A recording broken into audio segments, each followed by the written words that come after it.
diperlihatkan atau diperdengarkan. Macam solat fardu elok berjemaah di masjid, orang nampak. Solat sunat tak apa kita solat seorang-seorang di rumah. Demikian zakat yang fardu elok orang tahu kita bayar. Tapi kalau sedekah sunat tu elok kita sembunyikan, supaya orang tak tahu pun tak apa. Jadi saya bagi salam lagi sekali, insya-Allah moga-moga semua dapat menjawab dengan jelas. Assalamualaikum warahmatullahi wabarakatuh. Alhamdulillah. Bismillahirrahmanirrahim. Alhamdulillahirabbil alamin wa afdhalus salati wa atammu taslim ala sayyidina Muhammadin wa ala alihi wa sahbihi ajma'in. Rabbi shrah li sadri wa yassir li amri wahlul 'uqdatam min lisani yafqahu qawli. Subhanaka la ilma lana illa ma 'allamtana innaka antal alimul hakim. Allahumma akhrijna min zulumatil wahmi wa akrimna binuril fahmi waftah 'alaina bima'rifatil ilmi wa sahhil akhlaqana bil hilm waj'alna mimman yastami'una al-qawla fayattabi'una ahsanah. Allahumma ati nufusana taqwaha wa zakkiha anta khairu man zakkaha anta waliyuha wa maulaha. Allahumma arinal haqqa haqqan warzuqna ittiba'ah wa arinal batila batilan warzuqna ijtinabah.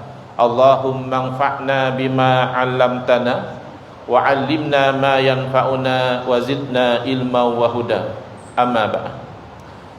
Alhamdulillah, muslimin muslimat, hadirin hadirat yang saya hormati, moga-moga kita semua dirahmati dan diberkati oleh Allah Subhanahu wa taala, dan moga-moga kita semua dikurniakan oleh Allah Subhanahu wa taala kefahaman yang baik dalam urusan agama, sesuai dengan sabda junjungan Nabi kita Nabi Muhammad sallallahu alaihi wasallam, man yuridillahu bihi khairan yufaqihuhu fid din. Barang siapa yang Allah nakkan dengan dia kebaikan, nescaya Allah beri dia faham dalam urusan agama. Allahumma faqihna fid din. Dan moga-moga kita semua dikurniakan oleh Allah Subhanahu wa taala akhlak yang mulia, sesuai dengan sabda Nabi sallallahu alaihi wasallam, innama bu'istu liutammima makarimal akhlak. Hanya saja saya itu dibangkitkan demi untuk menyempurnakan kemuliaan akhlak. Khusus kepada Jabatan Agama Islam daerah Teluk Intan, dan khusus kepada Al-Fadhil Ustaz Nuzul Hakim yang telah berusaha menjemput saya hadir pada pagi ini di masjid daerah Teluk Intan ini, untuk saya alhamdulillah bersama dengan tuan-puan yang saya hormati, dan saya difahamkan kebanyakan yang hadir adalah pengurusi masjid, mana yang hadir di hadapan saya pada hari ini memainkan peranan yang sangat penting dalam rangka untuk memakmurkan rumah-rumah Allah, menghidupkan rumah Allah ini dengan ibadah, dengan ilmu dan juga dengan zikrullah.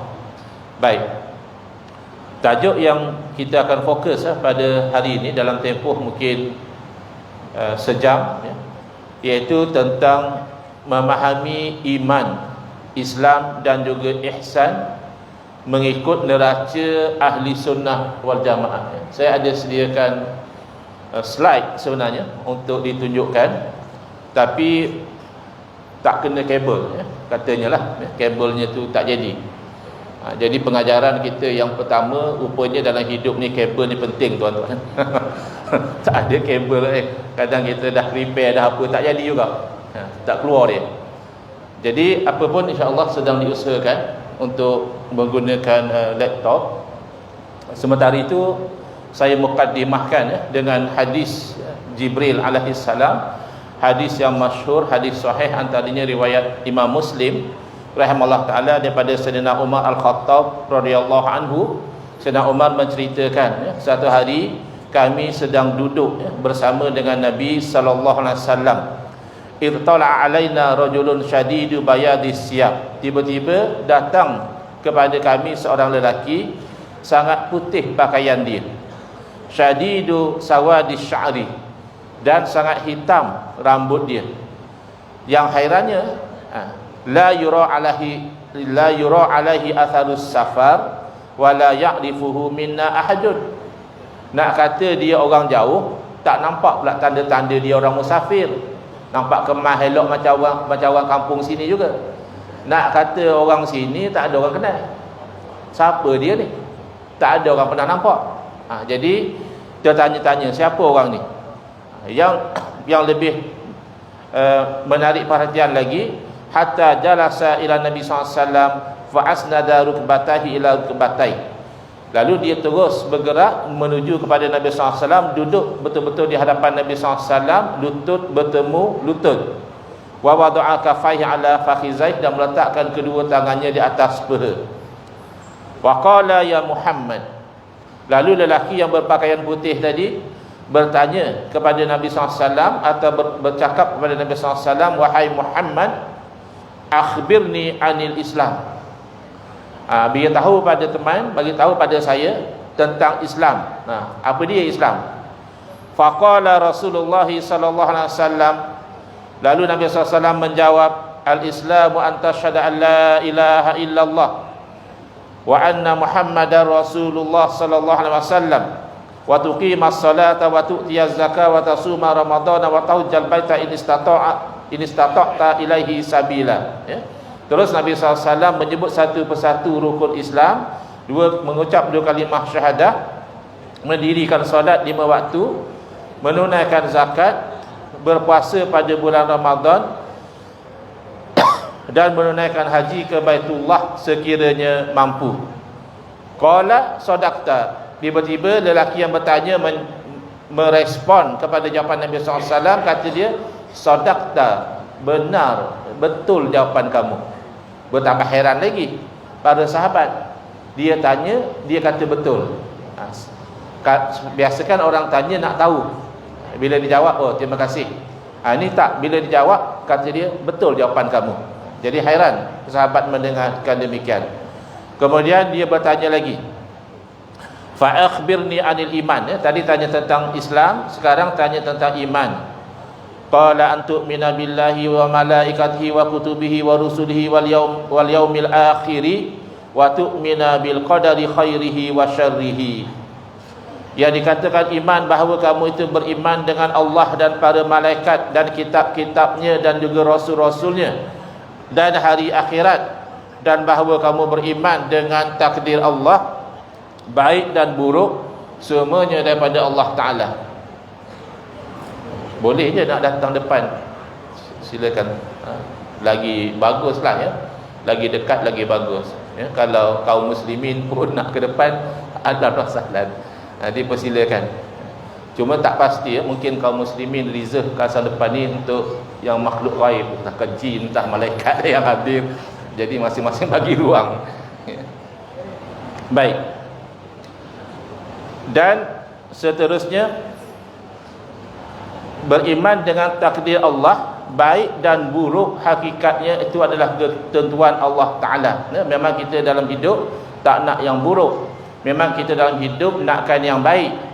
Tetapi apabila berlaku apa sahaja, kita orang beriman yakin itu adalah takdir Allah Subhanahu Wa Ta'ala. Qala sadaqta. Lalu lelaki itu menjawab, benar. Qala fa akhbirni anil ihsan. Bertanya lagi lelaki tersebut, beritahu kepada saya tentang ihsan. Qala an ta'budallaha ka'annaka tarahu. Yang dikatakan ihsan, bahawa kamu menyembah Allah seumpama kamu melihat Allah. Fa illam takun tarahu fa innahu yaraka. Maka sekiranya kamu tidak melihat Allah, maka sesungguhnya dia, yakni Allah, melihat kamu. Jadi ini asas kenapa kita pagi ini membincangkan tentang 3 perkara: iman, Islam dan ihsan. Atau kalau ikut turutan dalam hadis, Islam dahulu disebut iman, kemudian baru ihsan ya. Ada juga pertanyaan tentang asyratis sa'ah, tentang apakah tanda-tanda kiamat. Dan dalam hujung hadis itu Nabi SAW bertanya kepada Sayyidina Umar, ya Umar, atadri manis sa'il. Wahai Umar, setelah lelaki itu berlalu, Nabi SAW bertanya, wahai Umar, adakah kamu tahu siapa yang bertanya tadi? Lalu Sayyidina Umar menjawab, Allahu wa rasuluhu a'lam. Ya Allah dan Rasul lebih tahu. Makna saya tak tahulah. Ya Allah dan Rasul lebih tahu. Lalu Nabi SAW menerangkan, fa innahu Jibril atakum yu'allimukum dinakum. Lalu Nabi SAW menerangkan, sesungguhnya lelaki tadi adalah malaikat Jibril, tetapi merupa dengan rupa manusia. Dia telah datang kepada kamu, mengajar kepada kamu agama kamu. Jadi konsep pengajaran boleh dalam bentuk soal jawab. Jadi Sayyidina Jibril bertanya, Nabi SAW menjawab, itu sebenarnya mengajar umat tentang agama. Jadi rupanya agama kita ini terdiri daripada 3 tonggak yang utama, iaitu Islam, iman dan juga ihsan. Ada sebahagian ulama memasukkan juga asyratus sa'ah, tanda-tanda kiamat, belajar tentang apa yang akan berlaku di penghujung dunia ini, juga termasuk dalam ilmu agama. Baik, yang pertama tentang Islam.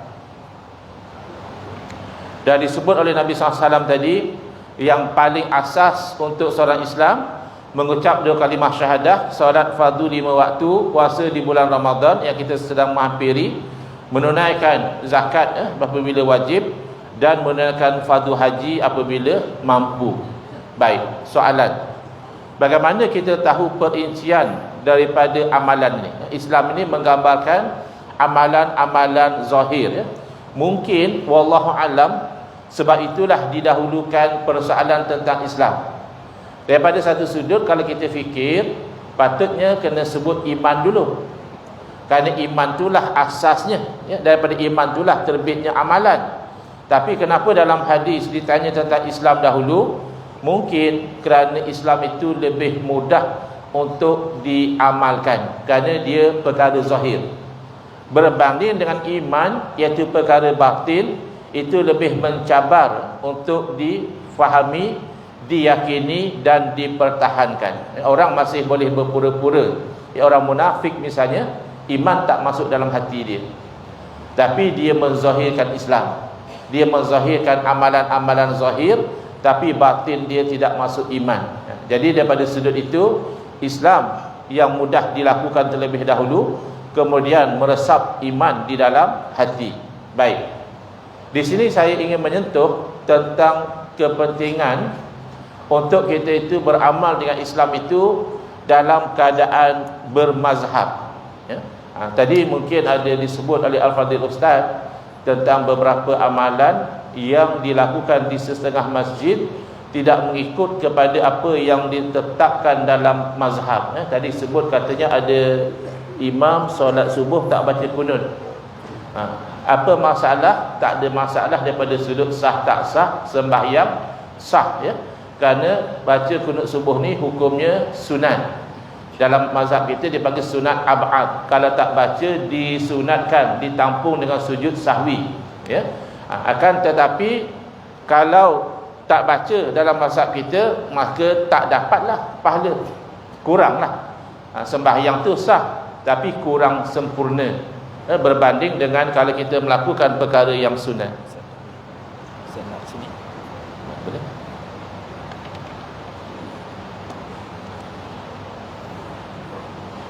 Cuba ya.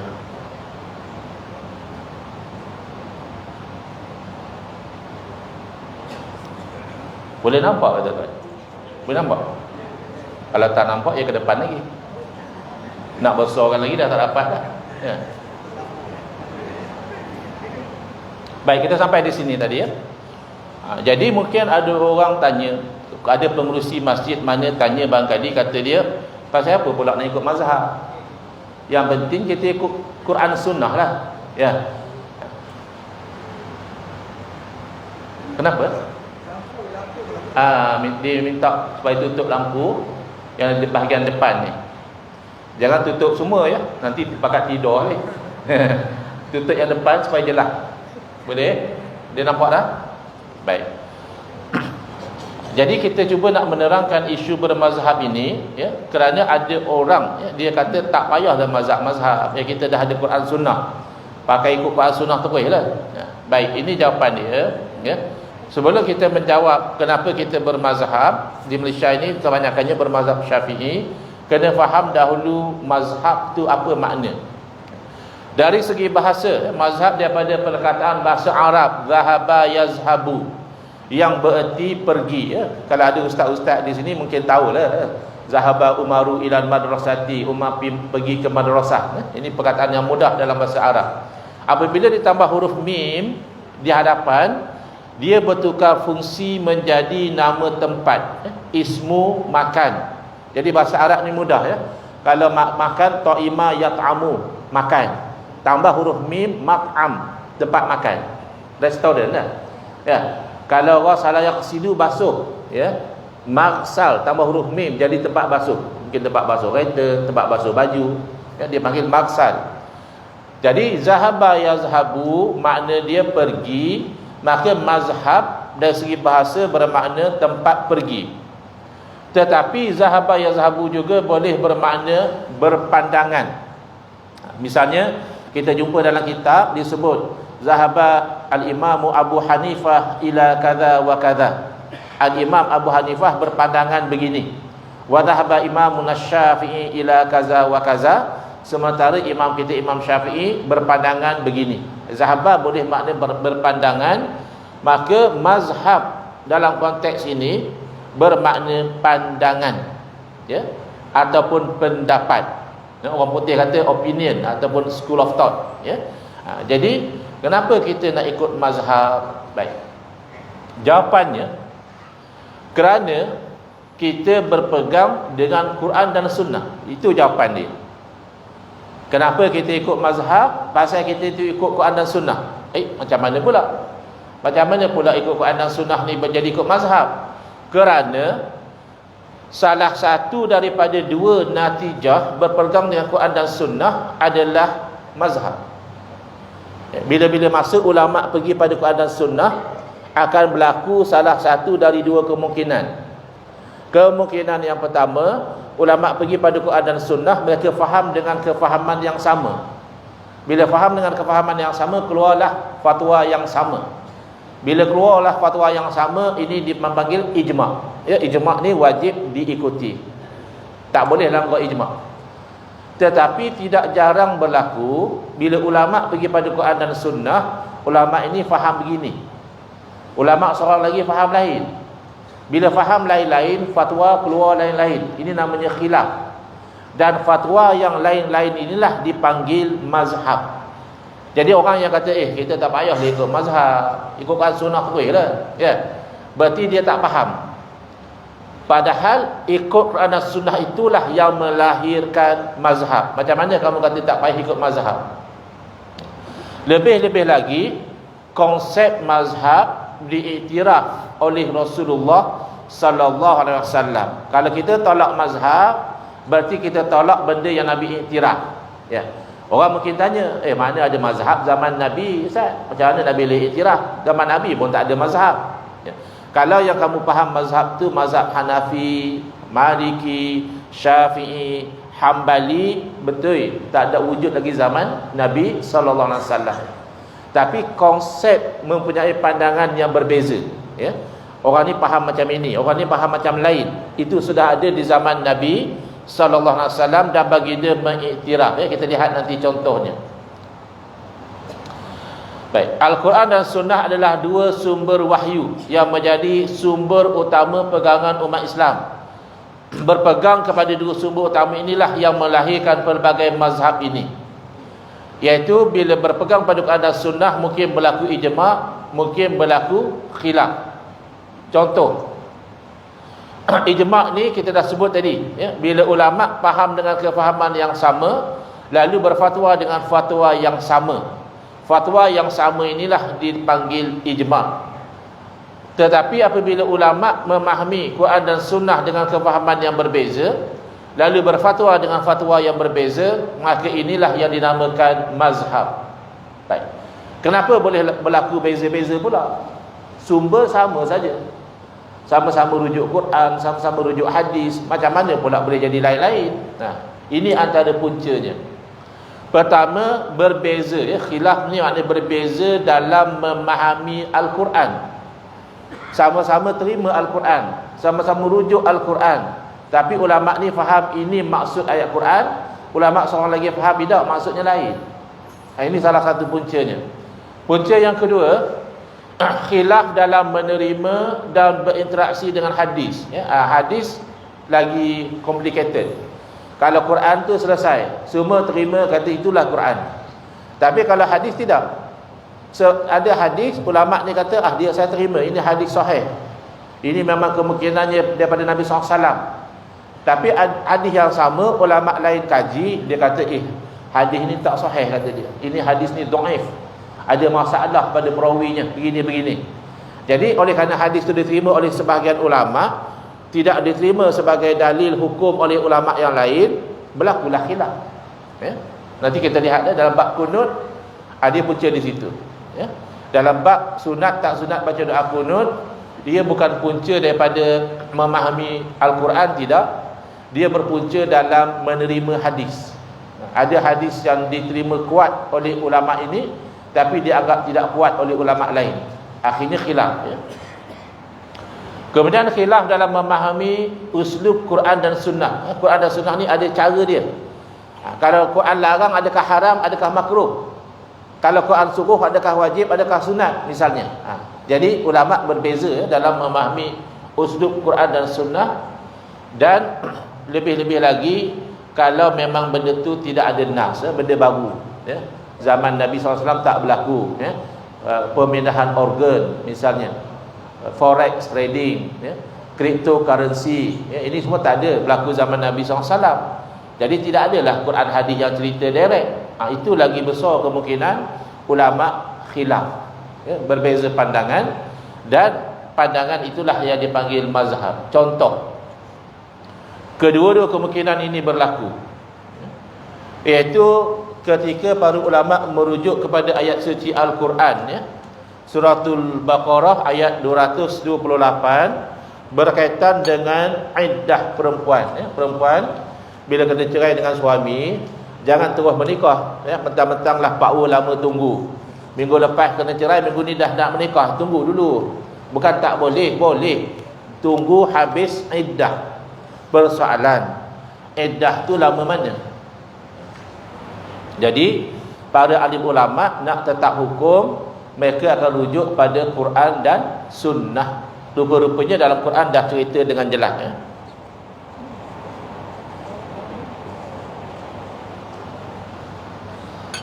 Bab iddah perempuan yang kena cerai ini, Al-Quran sebutkan lari ayat dia tertukar, terbalik-balik ni. Mungkin sebab masa alih ke laptop ni dia terkalih, ya. Sepatutnya wal mutallaqat dahulu, ya. Wal mutallaqatu yatarabbasna bi anfusihinna salasata quru. Dia jadi terbalik. Wal mutallaqat, perempuan-perempuan yang diceraikan oleh suami, yatarabbasna bi anfusihinna, hendaklah dia beriddah diri dia tu salasata quru, tempohnya 3 quru. Ini ayat Quran yang dirujuk. Tapi menatijahkan pertama adalah ijma'. Ijma'nya di mana? Iaitu pada kalimah salasata. Tidak ada keraguan bahawa salasah maknanya 3. Maka sepakat para alim ulama, iddah perempuan yang kena cerai itu 3 kali quru. Asalkan dia perempuan merdeka, bukan hamba sahaya, 3 kali quru habis iddah dia. Ini namanya ijma'. Ya, tidak ada ulama yang kata 2 kali dah habis, ya. Ada yang kata 4 kali quru baru habis, tak ada.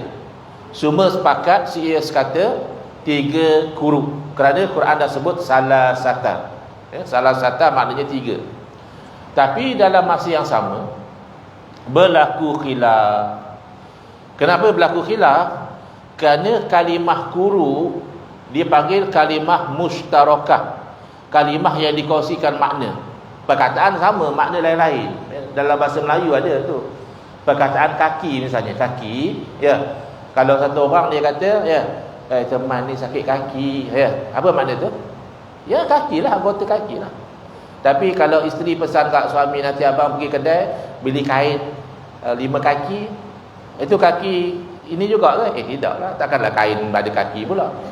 Itu kan ukuran, satu kaki 12 inci. Sama-sama sebut kaki tapi makna lain.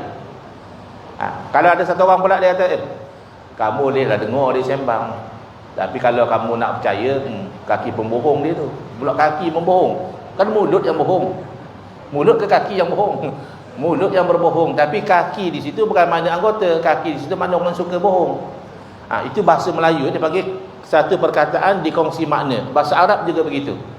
Jadi kuru ini dikongsi oleh dua makna. Satu makna kuru adalah haid, dan satu lagi makna kuru adalah suci dari haid. Maka timbul persoalan dalam pemikiran para alim ulama, kuru dalam Al-Quran tu makna haid ke makna suci. Lalu mereka terpaksa bekerja lebih lah. Mereka berijtihad, berusaha bersungguh-sungguh nak kenal pasti ya.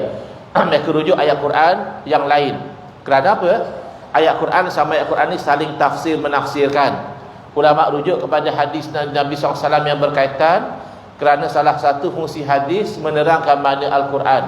Dan ulama juga rujuk kepada kaedah bahasa Arab, kerana Quran dalam bahasa Arab, salah satu muannas, maka ma'dudnya kena muzakkar. Sampai tahap macam itu ya, ulama bincang.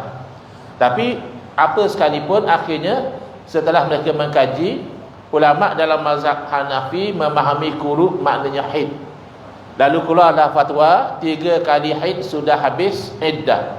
Sementara ulama dalam mazhab Syafi'i juga mengkaji dan mereka memahami kuru dengan makna suci daripada haid. Lalu keluarlah fatwa 3 kali suci baru habis iddah. 3 kali suci ni dia panjang sikit lah, kerana suci itu dia terletak antara 2 haid. Kalau 3 kali haid pendek sikit. Jadi bayangkan, kalau orang tu kata ikut Quran sunnah, jangan ikut mazhab. Ini ikut Quran sunnah berlaku mazhab. Sama-sama rujuk Al-Quran, sama-sama rujuk ayat yang sama, sama-sama cuba memahami perkataan yang sama, iaitu kuru. Masih berlaku 2 mazhab. Lepas tu macam mana gaya kamu kata tak payah ikut mazhab, ikut Quran dan sunnah? Mana kamu tidak faham ya apa yang dimaksudkan mazhab.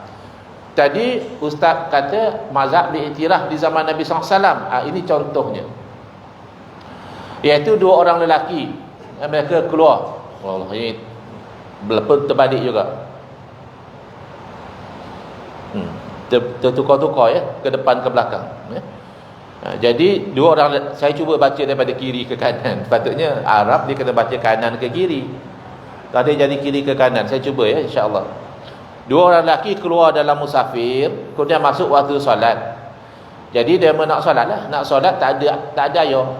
Nak berwuduk kena ada air, air tak ada ya. Lalu dah ada dalil dalam Quran, kalau tak ada air buat apa? Tayamum. Maka mereka beramal dengan dalil Quran, masing-masing tayamum. Tayamum lalu solat. Lalu mereka teruskan perjalanan, tiba-tiba mereka dapati ada air, dan waktu solat masih ada. Ketika itu tak jelas hukumnya, nak kena solat lagi sekali ke, kira jadi yang tayamum tadi ke macam mana? Agak-agak kalau kita pakai jadilah. Kita bukan rajin sangat nak solat banyak kali ya. Tapi sahabat Nabi, seorang rupa itu kira jadi, seorang dia ambil wuduk, dia solat lagi sekali. Jadi berlaku 2 mazhab, 2 pandangan. Satu pandangan kira dah jadi dengan solat yang tayamum, satu pandangan kira solat lagi sekali. Jadi bila berjumpa dengan Nabi SAW, mereka ceritalah apa yang berlaku. Lalu Nabi SAW bersabda kepada yang tak ulang solat, asabtas sunnah wa ajza'atka solatuka.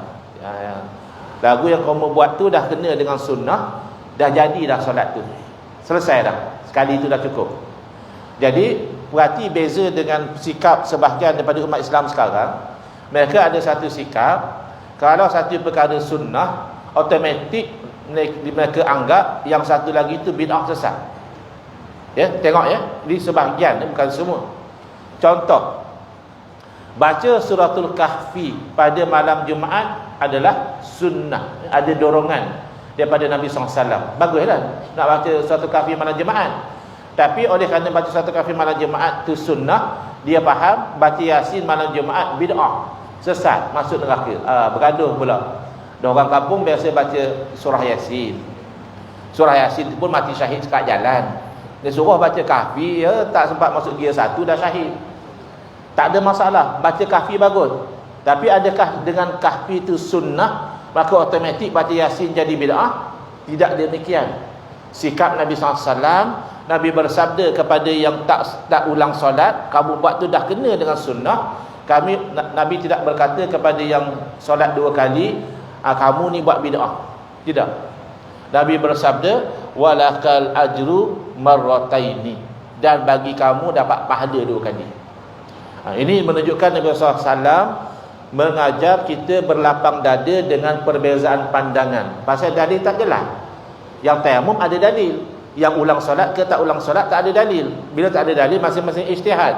Jadi Nabi SAW tak nak menyempitkan ruang ijtihad. Dua-dua pun Nabi kata, yang satu tu betul dah kamu buat, solat kamu dah kira jadi. Yang solat 2 kali Nabi bersabda, kamu dapat pahala 2 kali. Baik. Ini satu kejadian, ya. Yang ini yang tak ada dalil. Yang ada dalil pun masih boleh berlaku mazhab. Kadang-kadang orang kata, ya, kita apa pun kita ikut hadis lah, senang, ya. Habis zaman Nabi SAW, hadis tu sahabat dengar sendiri. Kita dengar hadis bukan daripada mulut Nabi sallallahu alaihi wasallam, ya. Diriwayat daripada si fulan, daripada si fulan, daripada si fulan, tak ada perawi yang lupa, tak ada perawi yang silap, ya. Sahabat tidak, sahabat dengar sendiri dengan telinga mereka sabda Nabi SAW. Nabi bersabda, la yusalliyanna ahadun al-asra illa fi Bani Quraizah. Apa cerita ni? Ini cerita yang berlaku selepas peperangan Ahzab, ya. Peperangan tentera bersekutu menyerang Madinah.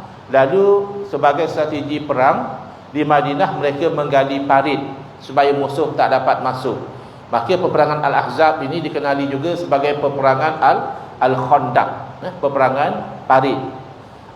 Jadi kita di Perak pun ada parit, tapi lainlah paritnya. Parit di Madinah ni strategi perang, ya, tak baru bagi musuh masuk. Masalahnya ada musuh dalam selimut. Yahudi Bani Quraizah ni orang Madinah. Patut kamu orang Madinah sama-samalah pertahan Madinah, musuh serang. Tapi dah, orang-orang Yahudi Bani Quraizah, mereka bersekongkol dengan musuh. Mereka khianat, ya. Dalam istilah sekarang dia memanggil treason. Treason bahasa Inggeris. Dalam undang-undang Malaysia tak ada istilah treason. Yang ada adalah istilah waging war against yang di-Pertuan Agong, melancarkan perang terhadap di-Pertuan Agong. Kali pertama digunakan terhadap kumpulan Al-Ma'unah, ya, yang mengampas senjata di Greek. Itu kali pertama digunakan, hukuman mati, ya. Treason, waging war against di-Pertuan Agong, hukuman mati. Jadi zaman Nabi SAW, apabila Yahudi Bani Quraizah treason, khianat kepada penduduk Madinah, Nabi hantar tentera untuk menyerang mereka. Lalu Nabi berpesan, jangan seorang pun daripada kamu sembahyang asar kecuali di kampung Bani Quraizah. Ini dalil, ya. Semua sahabat dengar. Yang peliknya, dalam perjalanan masuk waktu asar, sebagian sahabat bersiap nak solat. Sahabat yang lain peringatlah, bukankah Nabi kata solat di kampung Bani Quraizah? Ya, bukan dalam perjalanan. Sahabat yang nak solat, dia jawab, bukan maksud Nabi apa itu. Ni dah masuk waktu solat dia dulu. Ini cerita, ya. Sebahagian yang lain tidak. Mereka tunggu sampai di kampung Bani Quraizah baru mereka solat, padahal waktu asar dah habis. Jadi adakah yang solat dulu tu tak ikut arahan Nabi SAW? Kalau tak ikut, tentu Nabi tegur. Dalam yang berlaku di situ diriwayatkan, falam yu'annif wahidan minhum. Nabi SAW tak marah pun di mana-mana satu, ya. Kenapa? Yang solat dahulu dia faham, kalau dalam bahasa undang-undang dipanggil purposive approach. Dia menafsirkan secara apa tujuan Nabi hamba macam itu. Tujuannya supaya kita berjalan cepat. Kira-kira asar dah sampai sana, habis kita lambat. Maka kita beramal dengan dalil dan jelas dalam Al-Quran, inna salata kanat alal mu'minina kitaban mauquta.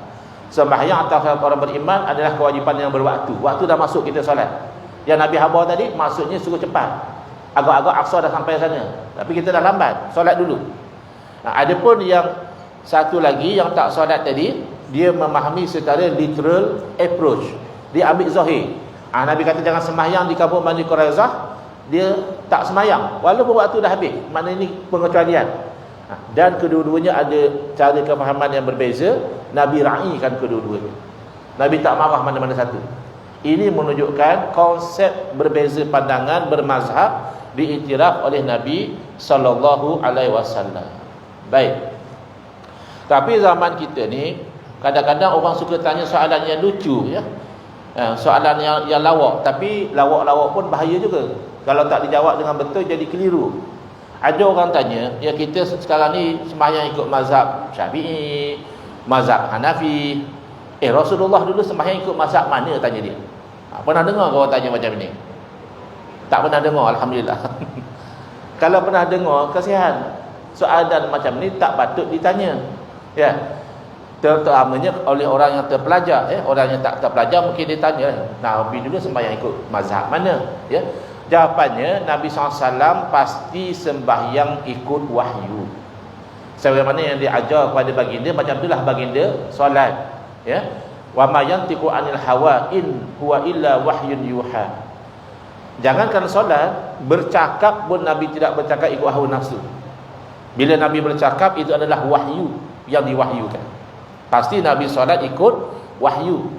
Baik, soalan, atau Nabi solat ikut wahyu, kenapa kita solat ikut mazhab?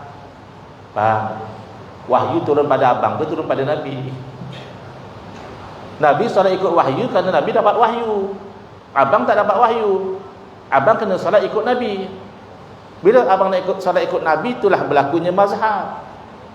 Ada orang dia tak faham, ya. Dia tengah semangat, dia hadir kursus sifat solat Nabi yang sahih.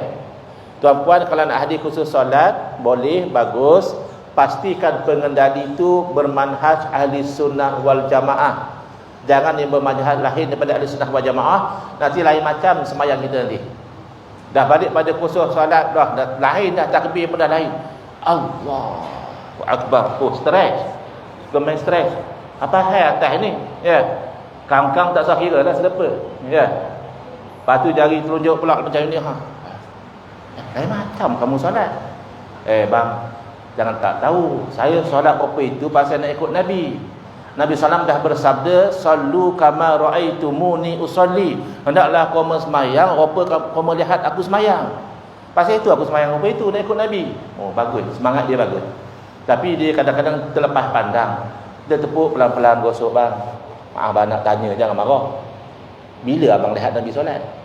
Abang kata nak lihat rupa lihat Nabi solat. Abang lihat Nabi solat tu minggu lepas ke tahun lepas?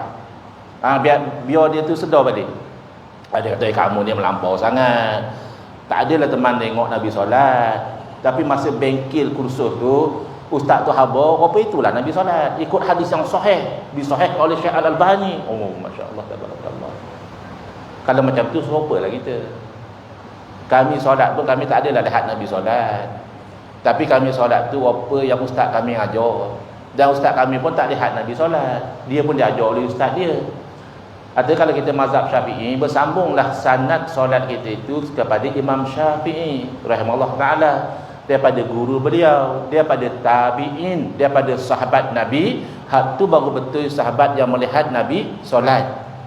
Yang kamu masuk bengkel solat tu, kalau bukan atas mazhab yang empat, sanad solat kamu terputus, tak sampai kepada Nabi sallallahu alaihi wasallam. Kerana sanad yang bersambung takdir Allah tinggal empat. Nanti kita terangkan, ya. Bukan sebab kita tak masuk mazhab yang empat, tidak. Yang lain pun bagus juga. Mazhab sahabat Nabi jangan tidak hebat. Mazhab Sayyidina Umar ada, mazhab Sayyidina Ali ada, Sayyidina Abdullah bin Mas'ud ada, mazhab Sufyan As-Sauri ada, mazhab Abdullah bin Mubarak ada, mazhab fuqaha as-sab'ah, fuqaha yang 7 di Madinah ada. Ya. Ini semua hebat. Bahkan Imam Syafi'i rahimahullah taala pernah memuji, kata beliau, Al-Laits bin Sa'ad lebih faqih, lebih pandai fiqh daripada Imam Malik. Tapi mana mazhab Al-Laits bin Sa'ad? Pupus, tak sampai. Jadi insya-Allah, ya, kalau kita solat ikut mazhab Syafi'i atau Hanafi atau Hambali atau Maliki, semua cara solat dia sampai pada Nabi sallallahu alaihi wasallam. Masing-masing ikutlah mazhab masing-masing, tak perlu nak bergaduh. Ini kan pasal nak turun lutut dulu, tangan dulu pun bergaduh juga. Ya. Sujud turun lutut dulu ke tangan dulu? Mana satu yang sunnah? Jadi sahabat kadang-kadang lihat Nabi turun lutut dulu. Riwayat kata Nabi turun lutut dulu, amal Nabi turun lutut dulu. Ada yang nampak Nabi turun tangan dulu, riwayat Nabi turun tangan dulu. Jangan dah bergaduh. Dan insya-Allah ada kesesuaian, ya. Yang bid'ahnya tu kalau turun kepala dulu. Itu memang bid'ah. Boleh masuk hospital lah kalau turun kepala dulu.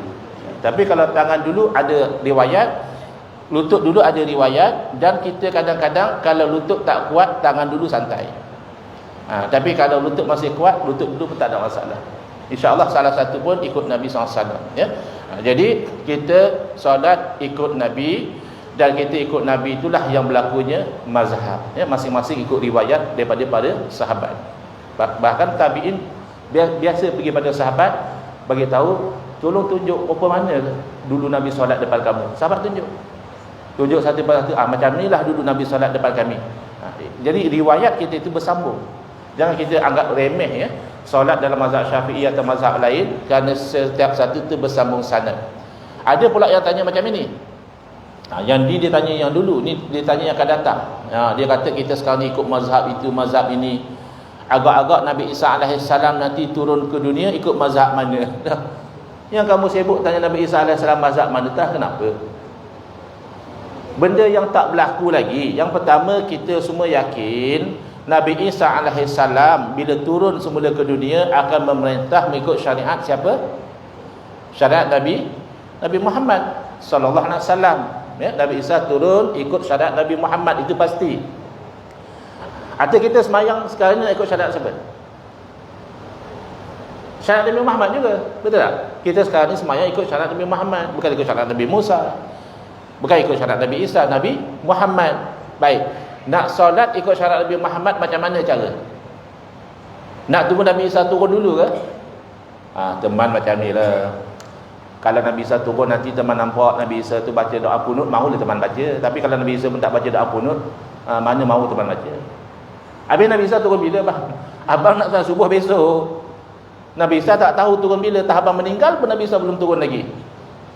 Maka abang nak solat ikut syariat Nabi adalah berdasarkan Quran dan sunnah. Quran umum saja, aqimus solat, itu saja. Sunnah yang kita Nabi solat.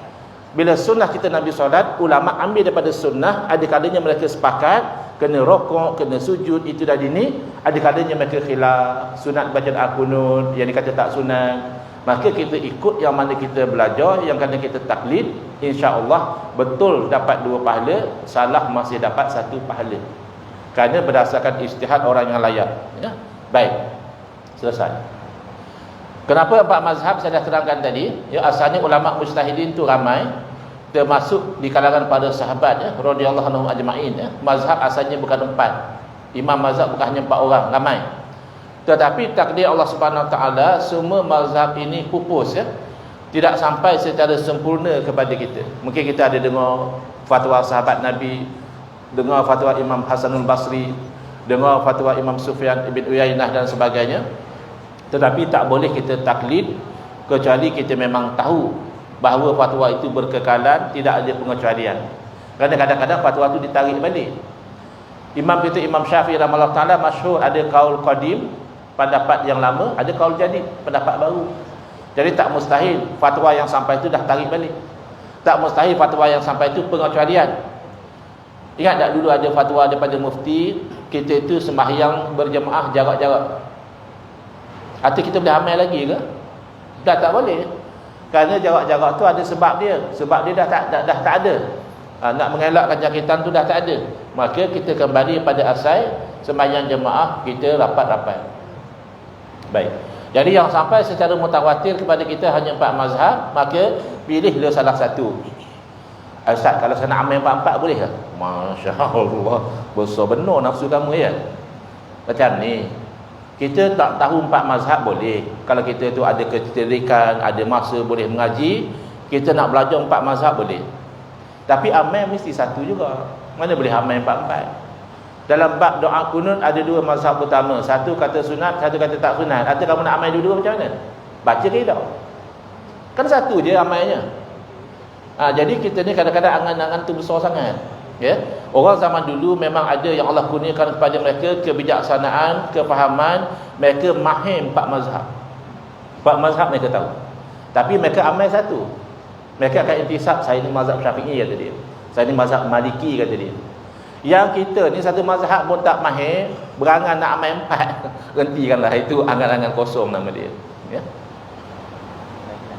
Okey, insyaAllah tuan-tuan jam pukul 11 pagi. Jadi saya rasa mungkin ada yang teratur dan pas-pas kaki tu, boleh kita ruang kaki tu, duduk sikit, minum air sikit tuan-tuan ya. Jadi insyaAllah kita buka soalan jawab. Kalau suka nak cakap guna mic, boleh cakap guna tulisan. Saya bagi tempat tuan-tuan dan puan. Dan insyaAllah kalau ada soalan jawab, kita terus pada soalan jawab kan. Kalau tak ada soalan jawab tu, kita akan terus pada tulisan untuk bertanyakan dan seterusnya insyaAllah. Jadi saya buka lah kalau soalan jawab. Silakan. Sekejap ya, tunggu mikrofon. Tak payah mic, okey. Tadi Ustaz Jamil kata pasal bakar Quran yang lama. Buang itu Quran. Ustaz Jamil kata bakar itu Quran. Kita orang yang Muslim Pakistan semua hanyutkan itu Quran dalam kolam atau dalam sungai. Saya kata itu lebih lembut daripada bakar macam Quran burning. Saya minta pendapat tuan ulama. Baik. Kalau saya faham soalan ditanyakan tentang isu membakar Quran yang lama lah ya. Quran yang dah koyak-koyak ya. Jadi kata bakar potong-potong itu semua sini dalam tanah. Saya pernah beli perak, saya anukan itu pendapat saya, penjelasan daripada ulama. baik. Kepada soalan yang ditanyakan, yang pertama, tujuannya membakar Al-Quran itu adalah untuk menjaga kesucian Al-Quran ya. Dia ada dua ya. Kalau membakar Al-Quran itu dengan tujuan untuk menghina Al-Quran, itu haram, bahkan boleh jadi kafir ya. Dia sama-sama bakar. Satu bakar Quran, satu bakar Quran juga. Tapi satu bakar Quran ni pasal Quran lama. Ya, jadi untuk menjaga kesuciannya dibakar dan abunya tu diletak di tempat yang elok, ataupun katakan tadi dihanyutkan ya, ke sungai dan sebagainya. Tujuannya tu nak jaga kemuliaan. Bahkan sekarang ini dia ada pula teknologi yang dia boleh dakwat tu pun dia boleh proses pula. Ya, dia kertas tu pun dia boleh guna balik. Ya, tapi tetap dimuliakan sebagai pernah tertulis di situ Al-Quran. Jadi tidak masalah dengan membakar di situ, yang masalah dah membakar dengan tujuan untuk menghina. Sebagaimana yang dibuat oleh sebahagian orang-orang kafir di luar negara. Mereka membakar Al-Quran sebagai protes, tak setuju kata dia dengan isi Al-Quran. Yang tu kalau orang Islam buat, hukumnya haram dan dia boleh jadi murtad ya, membakar Al-Quran dengan tujuan tersebut. Tapi kalau membakar dengan untuk menjaga itu memang dibenarkan. Wallahu a'lam.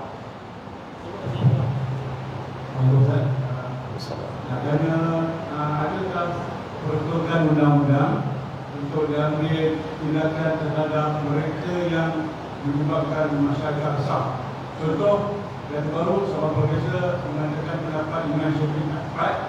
Kemudian ada satu lagi kes di Terengganu yang mempertikaikan pernah mati, dan yang ketiga telah mula menyebar menyebabkan masyarakat besar. Yang ada yang mengatakan bahawa bahawa Nabi ada memasuk dalam satu. Ada tindakan undang-undang boleh diambil dalam undang-undang. Baik. Adakah tindakan undang-undang boleh diambil terhadap pihak-pihak yang menimbulkan keresahan? Contoh yang diberikan adalah ada yang mengatakan ini Imam Syafi'i tak betul. Jadi orang rasa resahlah dengan kenyataan dia. Dan ada yang mengatakan Imam Abu Hanifah ni sesat. Ada yang mengatakan apa tadi yang ketiga tadi? Ibu bapa Nabi SAW adalah ahli neraka. Baik. Sama ada boleh diambil tindakan undang-undang atau tidak. Pertama kita kena lihat tentang undang-undang itu sendiri ya. Dia ada enactment kesalahan jenayah syariah. Dia jatuh bawah mana? Kalau dia tidak jatuh di situ, dia boleh jatuh di bawah melanggar fatwa yang telah digazet. Kerana fatwa, asal fatwa ni dia tidak mengikat. Beza dia dengan keputusan hakim. Qadha dengan fatwa, antara bezanya adalah qadha yang diputus oleh hakim, dia binding, dia ada kuasa undang-undang, dia mengikat. Adapun semata-mata fatwa, dia tidak mengikat. Untuk fatwa itu ada kuasa undang-undang, maka dia diperintahkan oleh waliul amri. Itu dia panggil istilahnya gazette, fatwa itu diwartakan. Jadi kalau telah diwartakan dan dia melanggar, di situ boleh diambil tindakan undang-undang. Contoh yang diberikan tadi, adakah tak boleh mengatakan Imam Syafi'i tak tepat dalam sesuatu isu? Jawapannya boleh sekiranya yang berkata itu sampai kepada peringkat mujtahid. Kerana mujtahid sama mujtahid itu biasa, dia berpandangan, bahkan Imam Syafi'i sendiri berpandangan misalnya fatwa guru beliau Imam Malik tak tepat, maka beliau berbeza. Tapi beliau sudah sampai level mujtahid. Ataupun Imam Ahmad bin Hanbal rahimahullah ta'ala sangat hormat kepada Imam Syafi'i, sangat memuliakan Imam Syafi'i, sangat kagum dengan kebijaksanaan Imam Syafi'i. Tapi ada saja fatwa Imam Ahmad, murid Imam Syafi'i, tak sama dengan fatwa Imam Syafi'i. Maknanya Imam Ahmad tak setuju dengan fatwa Imam Syafi'i. Tapi jangan kita jadikan itu sebagai alasan untuk kita yang tak sampai level mujtahid, untuk kita kata imam ni salah, imam ni salah. Kerana bukan level kita. Ada orang dia tak faham, dia kata Imam Tabari pun pernah kata Imam Syafi'i tak tepat. Imam Tabari mujtahid lah. Kamu bukan mujtahid. Profesor tidak berarti mujtahid. Doktor PhD tidak berarti mujtahid. Mujtahid ini dia kena memenuhi syarat-syarat mujtahid, dan dikatakan oleh para ulama hampir mustahil di zaman kita ini untuk ada mujtahid sebagaimana zaman dahulu. Kalau ada mujtahid pun mujtahid dalam sudut-sudut yang kecil, dalam fatwa-fatwa tertentu sahaja, bukan mujtahid sebagaimana Imam Syafi'i rahimahullah ta'ala. Jadi paling-paling boleh dikatakan bahawa dalam isu ini Imam Syafi'i berpandangan begini, sementara ulama lain berpandangan lain, dan ini dalil mereka. Itu saja. Tak akan selesai. Contoh dalam isu baca doa kunut.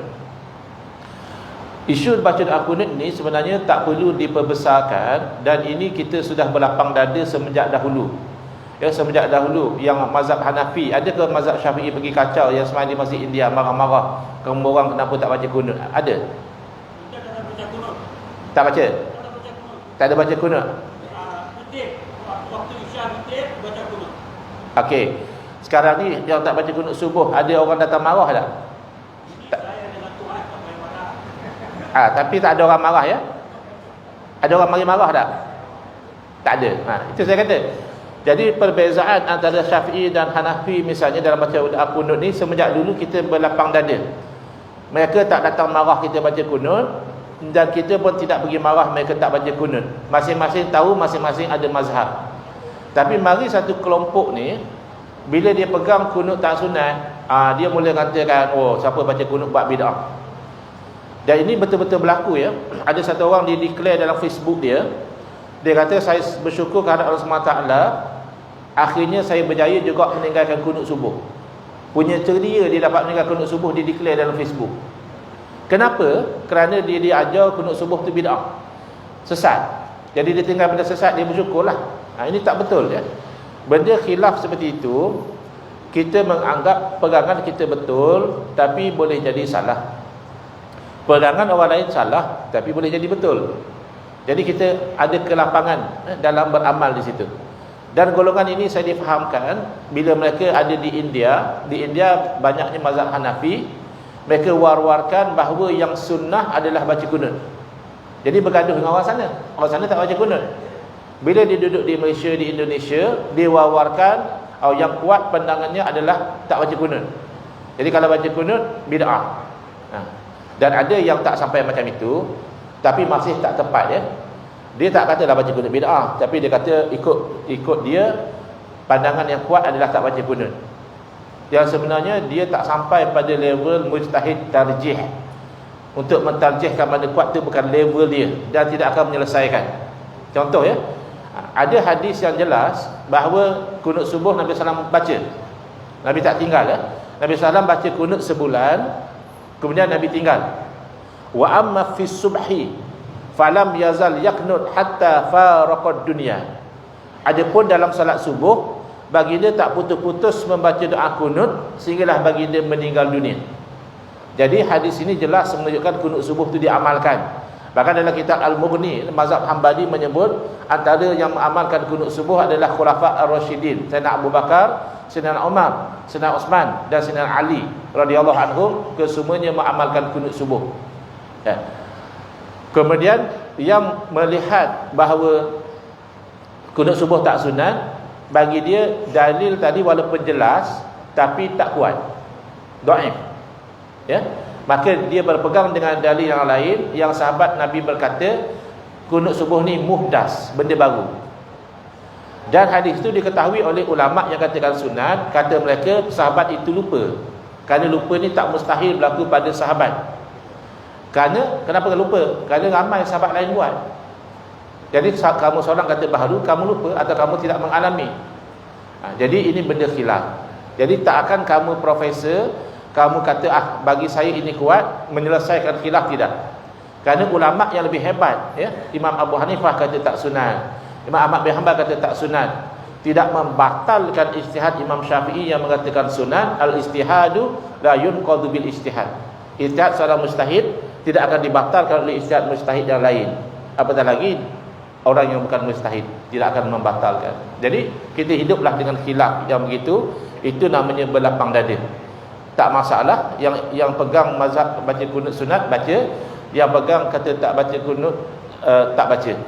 Cuma ada yang isunya kalau telah ditetapkan oleh waliul amri dalam sesuatu perkara khilaf, kita berpegang dengan mazhab ini, maka ketika itu atas dasar wajib taat kepada waliul amri, maka kita mengikut apa yang telah ditetapkan oleh pemerintah. Ya, wallahu a'lam. Soalan Ustaz, ini soalan dari muslimat. Apakah hukum hormat waktu solat untuk di satu hospital atau orang yang musafir seperti dalam kapal terbang? Solat hormat waktu. Apakah hukum hormat waktu solat untuk pesakit hospital atau orang yang musafir seperti dalam kapal terbang? Baik. Hukum. Baik. Solat ini asalnya adalah kewajipan yang kita kena buat. Ya. Asalnya memenuhilah segala syarat rukunnya, ya. Tetapi ada kalanya kita tak mampu buat secara sempurna atas sesuatu sebab. Contoh, atas sebab sakit. Asalnya kita kena berdiri, masa baca Fatihah tu kena berdiri, tapi kita tak mampu berdiri, maka kita boleh solat duduk. Bukan boleh tinggal solat, boleh solat duduk. Ataupun kita boleh solat berbaring dan seterusnya. Tetapi ada kalanya kita terhalang daripada melakukan solat dengan sah. Yang tadi itu dia boleh solat tapi tak sesempurna. Dia buat semampu dia lah. So, orang yang di rumah sakit tu secara umumnya dia solat ikut kemampuan dia, ya.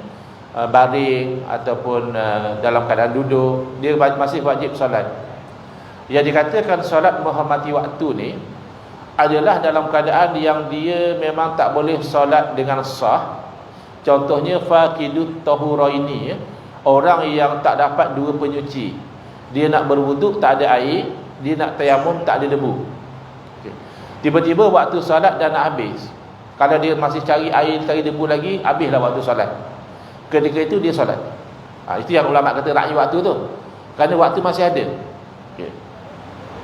Bila dia dah boleh solat dengan sempurna, makna jumpa air, dah boleh wudu, maka ketika itu dia qada, kalau waktu sudah habis. Ataupun kalau tiba-tiba waktu masih ada lagi, tiba-tiba lepas solat ada, maka dia kena ulang. Baik. Soalan, kenapa? Kerana solat tadi tidak sah. Kenapa tidak sah? Solat tanpa bersuci tidak sah. Soalan lagi, habis tak sah kenapa solat? Ada orang bangkang macam itu, ya. Ada satu orang ustaz, dia bangkang, dia kata solat ra'i waktu ni tak ada dalil. Ulama je yang tetap macam itu. Jangan, ya. Dia seolah-olah menganggap ulama tu pandai-pandai. Yang sebenarnya ulama pandai, ya. Yang pandai-pandai itu dia tak faham macam mana ulama menetapkan, ya. Kenapa ulama mengatakan sembahyang ra'i waktu beramal dengan hadis sahih? Nabi SAW bersabda, idza amartukum bi amrin fa'tu minhu mastata'tum. Bila aku perintahkan kamu dengan satu perintah, maka lakukanlah perintah itu semampu kamu. Jadi tadi dia mampu untuk solat dalam waktu. Yang dia tak mampu adalah solat dalam keadaan suci. Kerana air tak ada, debu tak ada. Kalau ada debu boleh tayamum. Kemudian bila waktu dah sempit, kalau dia tak solat, dia akan tak solat lah dalam waktu. Padahal solat dalam waktu itu wajib. Maka beramal dengan hadis tadi, buatlah semampu kamu dia solat. Habis kenapa qada? Beramal dengan dalil lain, solat tanpa bersuci tidak sah. Tak sah kenapa buat? Beramal dengan hadis tadi, buat semampu kamu. Jadi ulama tu seimbang dalam amal dalil, bukan caca marba macam kita faham kononnya tak ada dalil, tidak. Ada dalil dia. Baik. Cerita solat dalam kapal terbang adalah di sisi satu masalah kiblat, masalah tu dan sebagainya, sebab solat fardu. Kalau solat sunat tak perlu kita jaga kiblat tu. Macam orang balik kampung raya, kadang-kadang dia tinggal tarawih. Pasal apa tak sembahyang tarawih? Dah balik kampung. Boleh je sembahyang tarawih masa memandu. Tapi janganlah kau sujud macam sujud di surau. Accident lah pula nanti, Tunduk sikitlah isyarat. Mata masih tengok jalan. Kalau naik motor tu masih tengok jalan itu. Bukan sujud betul-betul, itu tumbuhlah dalam ni. Jadi ceritanya itu yang pertama. Nak solat fardu, dia sepatutnya dia kena turun dari kenderaan dan solat proper. Itu yang susah nak buat dalam kapal terbang. Kalau kata boleh sekalipun, di sisi sebagian ulama memang sembahyang tu dia mesti di bumi. Ju'ilal ardu li masjidah, dijadikan bumi itu tempat sujud, tempat solat. Jadi kalau dalam terbang tu bukan bumi, maka kalau solat tidak sah. Tapi waktu masuk, maka buatlah untuk meraih waktu tadi. Bila boleh solat dengan sempurna, maka qada. Itu alasan. Ada yang mempeli kata tak ada solat raya waktu tu, dia mungkin tidak perasan dalil yang dipegang oleh ulama ketika mereka membincangkan isu tersebut. Wallahu a'lam. Assalamualaikum warahmatullahi wabarakatuh. Waalaikumsalam warahmatullahi wabarakatuh. Saya nak tanya penggunaan rombongan tabligh. Rombongan tabligh. Kirim tangannya Ekor ni datang keluar nak bermalam-malam dulu. Tapi saya tak membenarkan, saya tidak solat kebenaran kebijakan. Salahnya? Salahnya ni bukan salah saya. Cuma keluar yang dan ada yang bagi solat kebenaran. Ya. Kan saya nak baik. Baik, di sini kita kena faham antara apa yang dikatakan hukum asal, hukum asal dengan hukum mengikut peraturan. Kalau ikut hukum asal, memang boleh saja tidur di masjid, boleh. Memang sabit pun dalam Nabi SAW, sahabat tidur di masjid. Tapi ada yang namanya peraturan. Jadi peraturan itu dibuat mungkin ada sebab lah. Mungkin nak jaga keselamatan barang-barang dalam masjid, mungkin nak jaga kebersihan dalam masjid dan sebagainya. Maka kalau sudah ada peraturan, maka yang berkenaan kena hormati peraturan. Tak boleh dia terus kata, apa salahnya? Memanglah asalnya apa salahnya nak pergi tawaf ke Kaabah sana, tapi time polis Saudi tu sekat, dia tak bagi, hanya pakai ihram. Pasal ikut asal, tak pakai ihram pun boleh tawaf di Kaabah tu. Jadi macam yang kata tadi, sudah ada peraturan misalnya nak tidur di masjid, kena dapat kebenaran dahulu, maka yang berkenaan kena hormatlah. Walaupun hukum asalnya boleh saja tidur di masjid.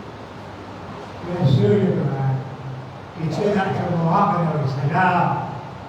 Mau masuk ini dia pun dipakai. Kain kita nak doktor nak sekolah dia pun tak. Suruh apa tak masuk saya suruh apa puji. Kalau tak puji suruh pergi jalan tuan, dapat duit nak gunakan. Saya pun kira. Ya, betul. Mana ni ini? Itulah saya sebut tadi, kalau dah ada peraturan, mereka yang tabligh tadi kena ikut peraturan lah. Tak bolehlah dia buat alasan apa salahnya. Kerana sudah ada peraturan, dan peraturan tu ada sebab dia. Macam tadi nak jaga keselamatan tabung duit, nak jaga keselamatan barang-barang dalam surau, projektor dan sebagainya. Maka kalau dia nak bermalam tu, dia dapatkan kebenaran terlebih dahulu. Ada satu musim tu datang itu okey saya bagi. Saya dah dulu memang memang kita hati itu lagi. Aku jadi tu, nanti saya nak pergi. Baik. Maknanya orang yang berkenaan dah dapat kebenaran, dia kena raikanlah. Janganlah dia buat macam rumah sendiri pula. Ya. Betul lah tu. Allah.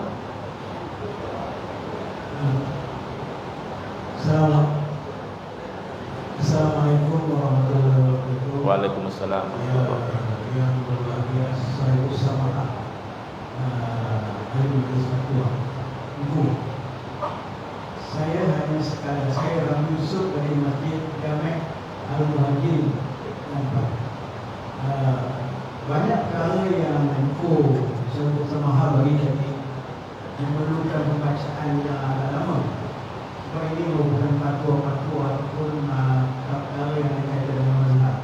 Boleh tak benda itu di check up dan diberi kepada wakil-wakil masjid ini supaya dapat disimpan di masjid itu sebagai satu bahan rujukan kepada kuasa masjid.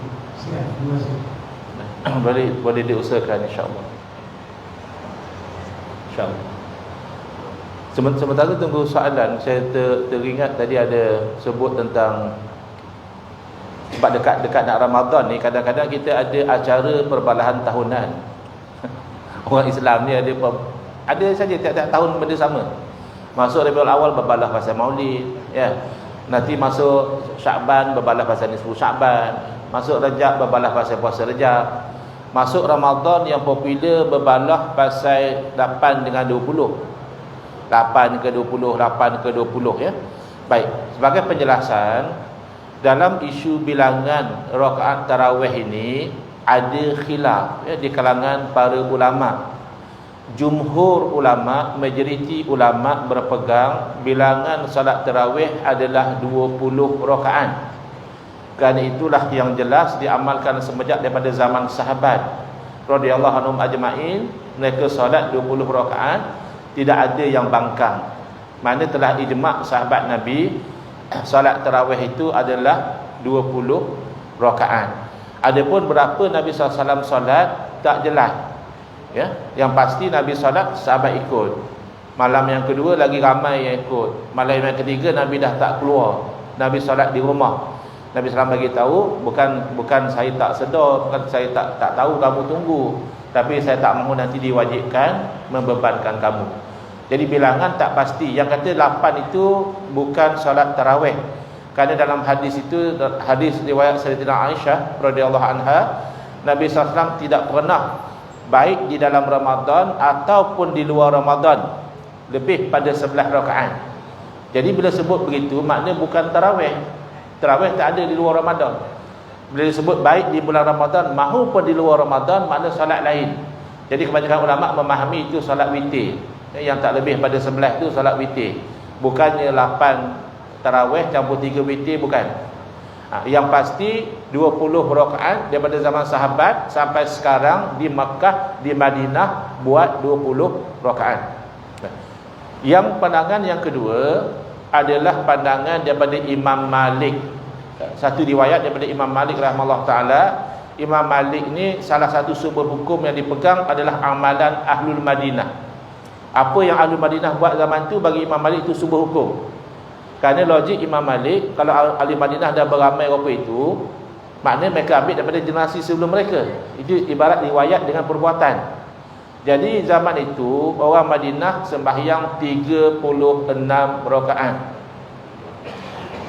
Tuan-tuan pilihlah nak 20 ke nak 36, ya. Kalau 20 tu majoriti, 36 tu pendapat Imam Malik. Tapi lemah sikitlah. Pasal apa? Yang jadi 36 tu kalau ikut kajian, bukan pasal tarawih 36. Pasal tarawih asalnya 20. Tapi 20 zaman tu panjang. Baca sampai 1 juzuk, 2 juzuk. Bila panjang, rehat. Itu namanya tarawih. Tarwihat tu makna rehat.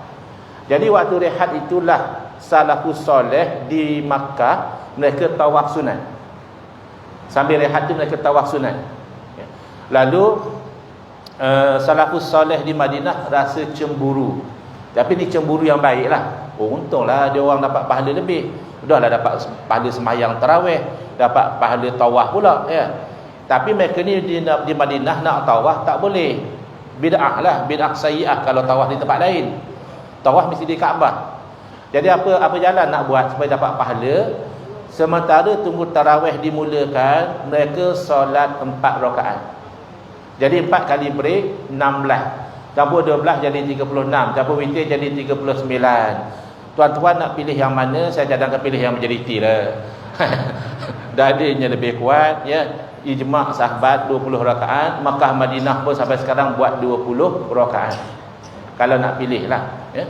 Nak pilih 36 tu saya rasanya idok lah. Jadi itu juga kaitan dengan amalan selawat selang tarawih. Berarti sikap salafus soleh menunjukkan selang tarawih tu mereka fleksibel. Yang mana boleh tawaf, ya mereka tawaf. Yang mana boleh solat, mereka solat. Yang mana boleh baca Quran, baca Quran, ya. Jadi kita ni orang Melayu nak tawaf di Malaysia ni memang tak boleh. Nak solat bukannya malas tapi tak berapa rajin. Yang 20 tu berjenuh dah. Nak tambah lagi 16. Jadi akhirnya kita nak buat apa sambil-sambil kita menunggu? Antara yang afdal adalah selawat. Kerana satu selawat, Allah selawat kepada kita 10 kali.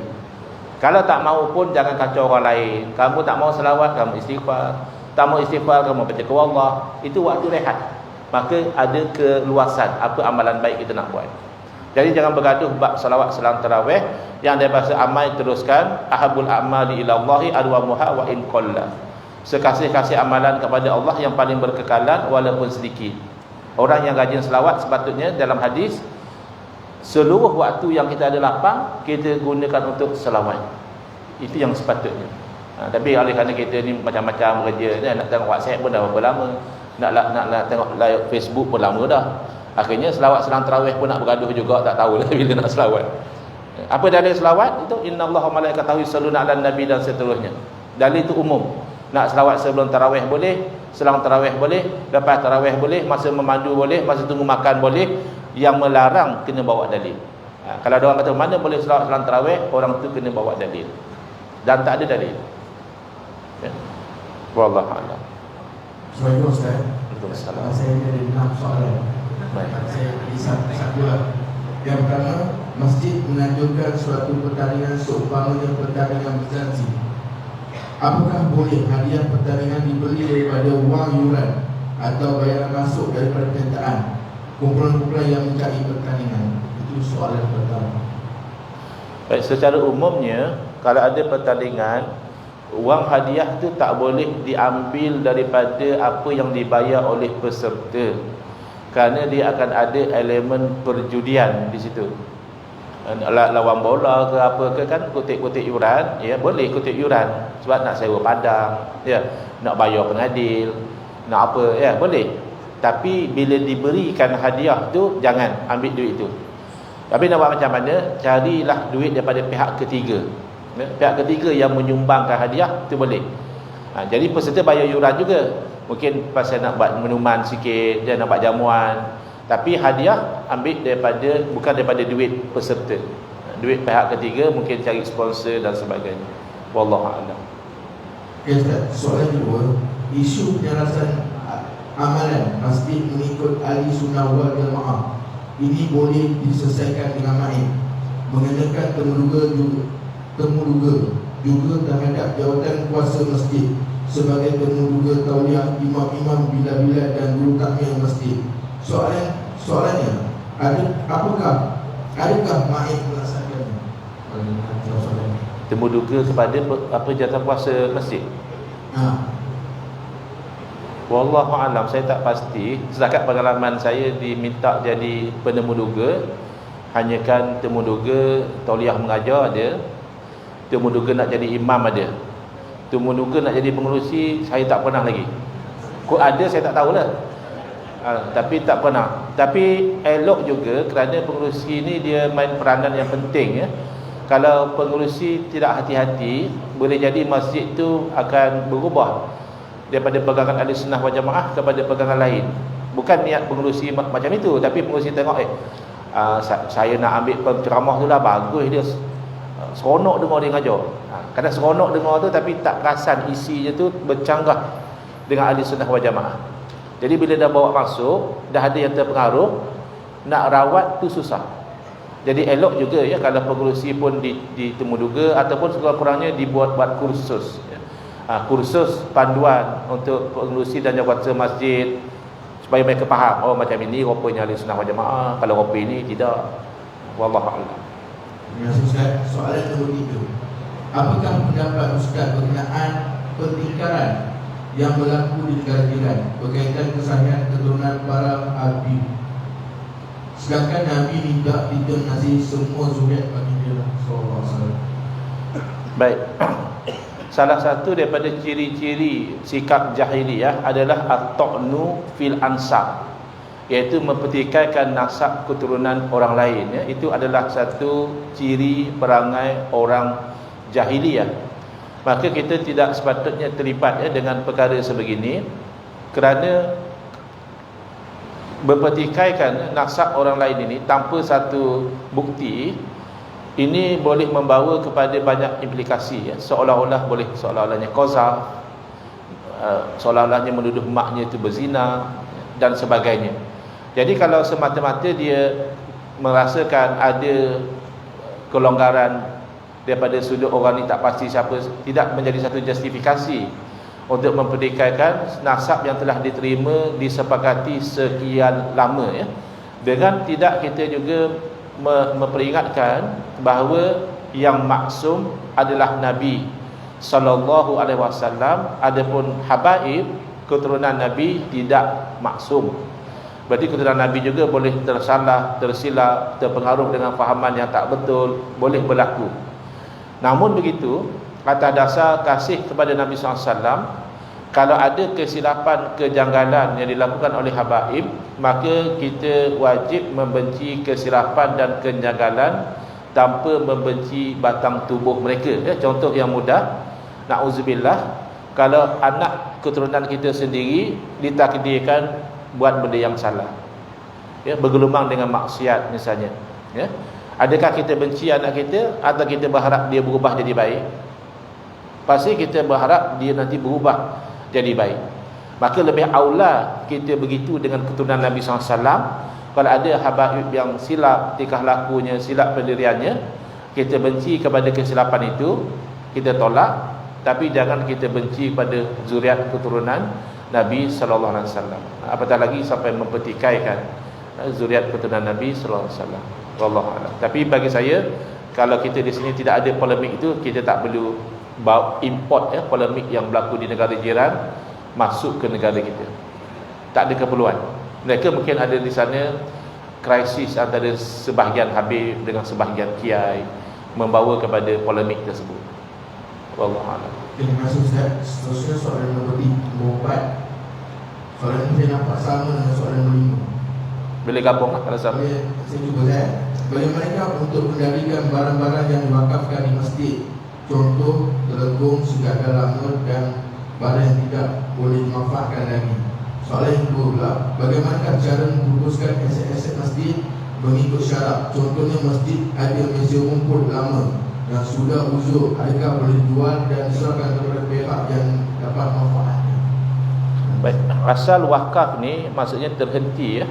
Sebab itu asal syarat wakaf adalah benda yang kekal ya.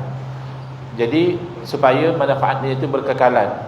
Tapi para ulama juga berluas ya, daripada sudut menerima juga benda-benda yang boleh binasa, peralatan-peralatan, mushaf dan sebagainya untuk diwakafkan. Maka selagi mana boleh dimanfaatkan wakaf tersebut. Maka kalau sudah tidak boleh dimanfaatkan, kalau boleh ditukar kepada misalnya ditolak dan ditukar untuk dipanjangkan manfaat dia, ditukar.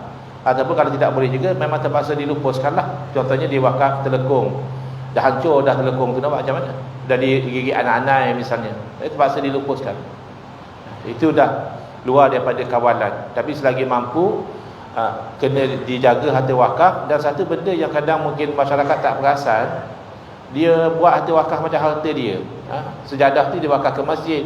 Cantik pula sejadah ni, ambil dia bawa balik rumah. Itu tak boleh. Atau cantik pula telekung ni, selesa pakai, ambil dia pakai di rumah. Itu tak boleh. Dia memang kena maintain sebagai kegunaan yang diwakafkan. Sama juga macam air, air masjid tu air wakaf. Kalau air wakaf, tengok masjid benar untuk apa? Masjid benar untuk mandi, boleh mandi. Tapi kalau sampai basuh kereta pun pakai air masjid, itu tak dibenarkan. Wallahu a'lam.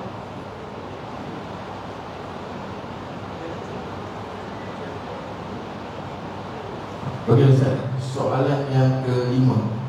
Ustaz, tolong berikan sedikit perincian fahaman Wahabi. Allah Rabbi. Sedikit perincian fahaman Wahabi tak boleh. Wahabi tu perlu sekat hari. Tapi tak apalah, saya cuba. Rasanya ada dalam slide ni. Sekejap ya. Mana cara nak lompat slide?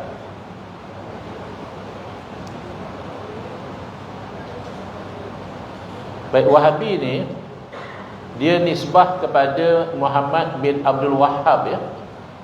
Sebenarnya pengasasnya bukan nama Wahhab. Pengasas kepada gerakan Wahabi ni nama Muhammad bin Abdul Wahhab. Habis kenapa panggil Wahabi? Kerana biasanya bila nama seseorang itu Muhammad, tidak dinisbahkan kepada nama tersebut ya, kerana nama Muhammad ni dah nama Nabi sallallahu alaihi wasallam. Sebagai contoh, imam mazhab kita nama Muhammad ya, Muhammad bin Idris, tapi tak dipanggil mazhab itu mazhab Muhammadi, dipanggil mazhab Syafi'i. Sama juga murid beliau bernama Ahmad bin Hanbal, tidak dipanggil mazhab Ahmadi, tapi dipanggil mazhab Hanbali. Jadi Muhammad bin Abdul Wahhab ni adalah seorang ulama ahli sunnah wal jamaah. Bapa beliau ni ulama ahli sunnah wal jamaah bermazhab Hanbali. Jadi kalau dalam istilah orang Arab, dia biasa panggil satu orang Abu ataupun Ibn. Abu maknanya dia ni bapa siapa? Ibn maknanya anak siapa? Jadi pengasas pada fahaman Wahabi ni, dia dikenali sebagai Ibn Abdul Wahhab. Kalau dia orang Teluk Intan, mungkin orang panggil dia anak Ustaz Wahab. Boleh? Ya, anak Ustaz Wahab. Yang mana yang dia buat kecoh tu? Alah, anak Ustaz Wahab. Ya. Jadi orang Arab dia panggil Ibn Abdul Wahhab. Maka pengikut dia dipanggil Wahabi. Ni. Dalam perjalanan sejarah, yang mengaku ahli sunnah wal jamaah hanya dua golongan ya. Golongan lain dia pun tak mengaku. Khawarij mengaku diri dia Asyurah, orang yang menjual diri untuk membeli syurga. Syiah mengaku dia Ahlul Bait ataupun Syiah Ali. Mu'tazilah mengaku dia Ahlul Adli wa Tauhid. Ya, dalam sejarah yang mengaku ahli sunnah wal jamaah dua golongan, iaitu Asy'ariyah Maturidiyah, majoriti umat Islam, dan golongan minoriti Salafi Wahabi ya. Baik, dua-dua mengaku ahli sunnah wal jamaah, tetapi yang diiktiraf oleh para alim ulama sebagai ahli sunnah wal jamaah adalah Asy'ariyah Maturidiyah ya. Misalnya dalam kitab Ittihaf Sadatil Muttaqin disebutkan, bila disebut ahli sunnah wal jamaah yang dikendaki adalah Asy'ariyah Maturidiyah. Sementara golongan Wahabi, mereka adalah golongan Khawarij ya. Khawarij ini ciri utamanya adalah mudah mengkafirkan ahli kiblah. Khawarij ciri utamanya mudah mengkafirkan orang Islam. Baik. Jadi golongan Wahabi, mereka cuba mengalih gelaran ini dengan mereka mengatakan tak betul, kata dia.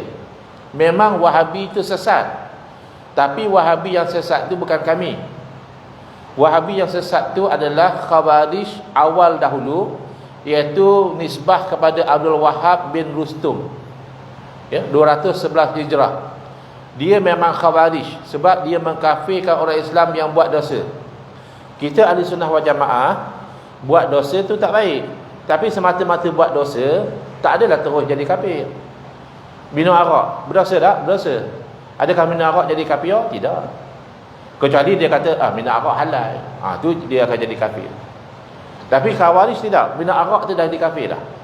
Berzina tu jadi kafir.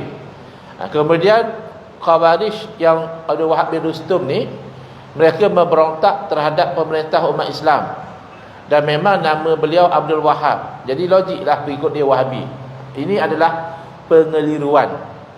Jadi dia kata yang kami ni, yang dikatakan Wahabi ni, kami bukan Khawarij.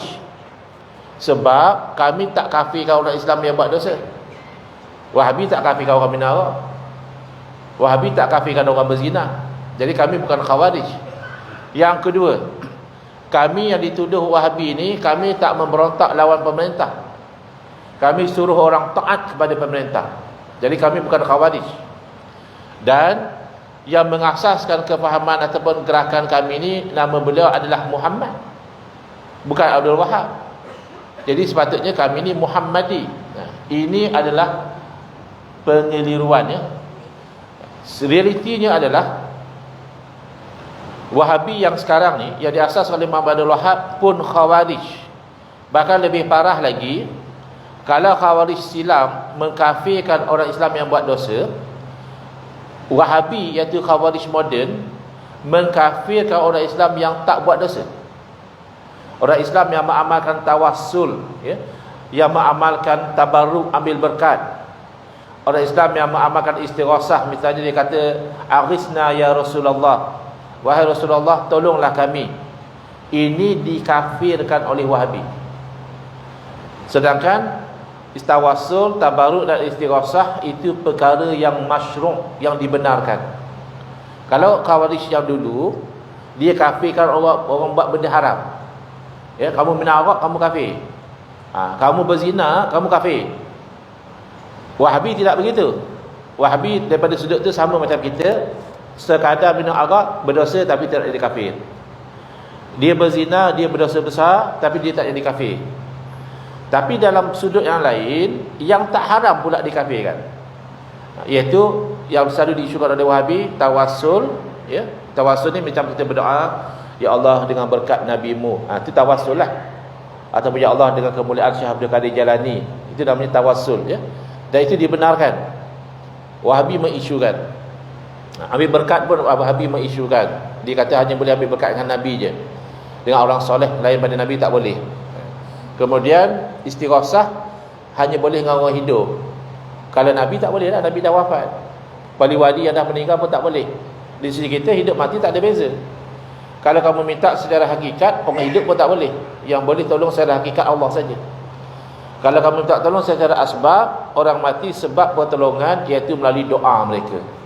Sebab itu kita istighasah dengan orang soleh saja. Bukan semua orang mati kita istighasah, ya, dengan Nabi, dengan wali. Kalau kita mengharapkan doa mereka, bukannya orang mati tadi bangun tolong kita, tidak.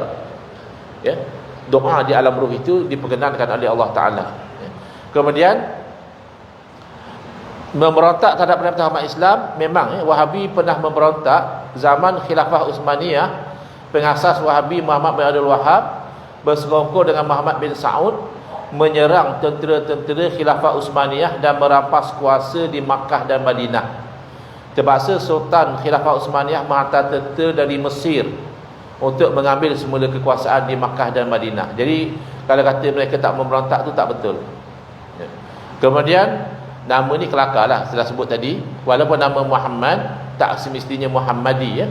Boleh dinisbahkan kepada nama bapa, macam Asy-Syafi'i nama keturunan, Hambali nama datuk, ya. Jadi di sini Abdul Wahab nama bapa, itu biasa, ya. Wahabi bukan ahli sunnah wal jamaah. Muzakarah Jawatan Fatwa MKI ke 106 tahun 2014 merumuskan, ya, bersetuju dengan dapatan kajian bahawa aliran Salafi Wahabi adalah tidak selari dengan arus perdana atau jumhur ahli sunnah wal jamaah. Kemudian masalah besar, ada orang ingat Wahabi ni isu tahlil, ya, demo ni tak mau tahlil, ya, demo ni tak mau talqin, tak mau baca kunut tu, itu isu kecil. Isu besarnya isu tauhid 3 ni, dia mengatakan orang kafir juga bertauhid melalui tauhid rububiyah. Dia mengatakan orang Islam kafir melalui tauhid uluhiyah. Dan dia cenderung pada menyamakan Allah seperti makhluk Allah pun ada tempat juga, tempat Allah tu atas arasy. Makanya siapa duduk atas bukit tu dekat dengan Allah banding yang duduk di kaki bukit. Adalah benda-benda macam ni. Ada kalau 1/3 malam Allah turun ke langit dunia. Itu macam-macam lah. Ada yang kata Allah turun sekali dengan arasy, ada yang kata arasy kosong sekejap. Ya, ada 1/3 malam tu kan sepanjang masa. 1/3 malam itu berlaku pada setiap detik di tempat yang berbeza. Jadi masalah atas nama tauhid asma' wa sifat, mereka terjerumus kepada tashbih ataupun tajsim, ya, na'udzubillah. Ini masalah besar dalam Wahabi. Jadi tauhid 3 ini jelas tidak mewakili konsep tauhid Ahlussunnah wal Jamaah. Ini keputusan Muzakarah Mufti ya. Muzakarah bersetuju memperakukan rumusan penyelidikan bahawa dari segi perundangan Ahlussunnah wal Jamaah adalah mazhab rasmi negara Malaysia dan aliran Syiah ya. Syiah serta Salafi Wahabi adalah memberi ancaman yang serius kepada survival Ahlussunnah wal Jamaah. Ya, ini antara fatwa-fatwa yang pernah dikeluarkan. Pulau Pinang, larangan pembinaan. Perak, warta dengan jelas, Wahabi bercakap dengan Ahlussunnah wal Jamaah. Pahang juga jelas. Negeri Sembilan telah diwartakan jelas. Johor dah diwartakan jelas. Kedah telah diwartakan hanya ciri-ciri. Selangor telah diwartakan tapi tak jelas ya. Dia hanya melarang membinah-binahkan. Sabah diwartakan dengan jelas tentang Wahabi. Melaka juga jelas. Dan Muzakarah pembahasan yang tadi kita dah sebut jelas. Ada 5 negeri belum fatwa tentang Wahabi: Kelantan, Terengganu, Perlis, Sarawak dan juga wilayah Persekutuan. Panjanglah kalau kita tarik 3 tarik 20 panjang. Tapi di sisi ulama Ahlussunnah wal Jamaah, Wahabi adalah sejenis Khawarij. Dia mudah mengkafirkan orang Islam atas perkara-perkara yang berbeza pandangan dengan dia. Ada 10 minit lagi. Ya, saya cuba Ustaz sebab soalan ini dan cuma terpakai saya. Apakah pendapat Ustaz mengenai amalan tolak beras fidyah seperti yang diamalkan di pondok? Amalan tolak beras tu untuk memenuhi pandangan dalam mazhab Syafi'i tanpa membebankan orang yang kutip zakat. Kalau tak setuju, bolehlah taklid dengan mazhab lain ya. Tapi itu untuk memenuhi syarat yang ada dalam mazhab Syafi'i. Tapi kadang-kadang mereka yang tak setuju sampai memperolok-olokkan, kata ini kelakar dan sebagainya. Dia mungkin tidak faham kenapa dibuat itu untuk memenuhi syarat. Tapi kita juga tidak sampai menyalahkan kalau ingin bertaklid dengan mazhab lain dalam bab zakat. Ustaz, soalan yang kedua, di bawah peraturan Mahir, apakah masjid boleh menjemput individu dua memberi khutbah Jumaat hari raya selain imam dan tidak Mahir? Wallahu a'lam. Saya tidak ada maklumat tentang peraturan Maib tentang isu khutbah ini. Mungkin boleh dirujuk direct kepada Maib. Adakah boleh jemput orang luar untuk berkhutbah? Kalau dari segi hukum ya boleh, asalkan dia itu mampu untuk memenuhi rukun khutbah. Cuma dari segi peraturan saya tak pasti. Okey Ustaz, soalan ketiga, saya pernah mengalami suatu keadaan kecewa daripada amalan baca Yasin pada golongan yang merasakan baca Yasin pada malam Jumaat lebih berkat, lebih mampu doanya dan lebih banyak pahalanya. Saya pernah minta karya saya melakukan baca Yasin untuk doa selamat dengan kata tunggu malam Jumaat depan. Soalannya, apakah benar baca Yasin malam Jumaat lebih baik? Baik. Baca Yasin pada malam Jumaat adakah lebih baik daripada satu sudut, iaitu berpotensi diampunkan dosa ya. Berdasarkan hadis yang meriwayatkan bahawa Nabi SAW bersabda, man qara'a surat Yasin fi lailatul jumu'ati ghufira lahu au asbaha maghfuran lahu. Barang siapa yang membaca surah Yasin pada malam Jumaat akan diampunkan dosa dia, ataupun berpagi-pagi dia esok itu dalam keadaan dosanya telah diampunkan. Tiga lagi, riwayat hadis ini dinilai oleh penilai hadis sebagai dhaif, tidak sahih. Baik, tidak sahih dalam ilmu hadis jangan kita samakan dengan tidak sahih dalam bahasa Melayu. Tidak sahih dalam bahasa Melayu maknanya tak betul. Kalau orang tanya kita, betul ke kata nak ada undi tak percaya dalam parlimen minggu depan? Tak sahih tu. Maknanya tak betul. Tapi dalam ilmu hadis, tak sahih bukan makna tak betul. Tak sahih maknanya tidak memenuhi syarat hadis sahih. maka diistilahkan dhaif. Dhaif ini masih ada kemungkinan hadis itu daripada Nabi sallallahu alaihi wasallam, tetapi kemungkinan itu tidak sebagus hadis sahih. Oleh kerana masih ada kemungkinan inilah, kata Imam Nawawi rahimahullah taala, sepakat para ulama, baik ulama itu ulama hadis ataupun ulama fiqh ataupun ulama-ulama lain, harus bahkan digalakkan beramal dengan hadis dhaif selagi mana dhaifnya itu tidak palsu. Kalau palsu tak boleh lah. Dhaif biasa saja boleh beramal, bahkan digalakkan fil fadail, antaranya pada fadilat. Jadi kan tadi fadilat, hukum baca Yasin sunat, malam apa pun hukumnya sunat, ya, dapat pahala. Tapi fadilat, kelebihan baca Yasin malam Jumaat adalah diampunkan dosa. Maka oleh kerana fadilat, ulama lenient beramal dengan hadis yang dhaif. Bahkan dalam kehidupan seharian, konsep beramal dengan hadis dhaif ni kita amalkan, ya, sebagai contoh, konsep ni kita amalkan. Bila kita memandu melebihi had laju dan kita lihat kereta sebelah sana bagi bim, apa yang biasa tuan-tuan buat? Tuan-tuan bawa 18, ya, had laju 110. Tengah sedap memandu, tengok kereta belah sana bagi lampu tinggi, apa yang tuan-tuan buat? Slow down. Slow down itu pasti ke ada speed trap? Tak pasti. Kerana yang bagi bim mungkin kerana nak memotong, bagi bim mungkin kerana dia nak tegur kawan dia. Tapi oleh kerana bagi bim juga kadang-kadang nak tunjukkan ada speed trap, maka atas dasar berhati-hati kita slow down, berhati-hati. Jadi ulama walaupun tahu bahawa hadis dhaif ini tidak pasti daripada Nabi SAW, tapi atas dasar berhati-hati maka diamalkan, supaya kalau betul Nabi bersabda demikian, kita diampunkan dosa sebab baca Yasin malam Jumaat. Tetapi tidaklah dikhususkan dengan arti kata kalau nak baca Yasin kena tunggu malam Jumaat, tidak. Malam Rabu pun boleh baca, malam Selasa pun baca, bahkan baca hari-hari pun bagus. Habis kenapa masyarakat kita amalkan baca malam Jumaat? Pertama, sebab tadi hadis yang mengatakan diampunkan dosa. Yang kedua, berdasarkan ahabul a'mali ilallah adwamuha wa in qalla. Sekasih-kasih amalan kepada Allah yang paling berkekalan walaupun sedikit.